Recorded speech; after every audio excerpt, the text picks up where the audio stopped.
Hi everyone, it's Dr. Dave from Dr. Dave's 411. You know what they say, an avocado a day keeps the cardiologist away. Avocados are one of my favorite heart healthy foods. What makes avocados so great? Avocados are considered a nutrient-dense food. They contain dietary fiber, broad-spectrum vitamins such as C, E, K, B, and folic acid, antioxidants, cholesterol-reducing phytosterols, and minerals like magnesium and potassium. Another thing is avocados have what's called good fats, also known as monounsaturated fats. In fact, avocados have been shown to lower the lousy or LDL cholesterol by approximately 13 points. Finally, the type of avocado I'm speaking about is the Hass avocado, which are smaller, darker, and have a bumpy green skin.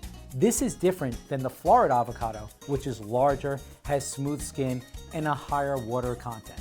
So go ahead and enjoy your avocado, in moderation of course, on a sandwich, salad, or even guacamole. But remember, leave out the tortilla chips. Until next time, this is Dr. Dave.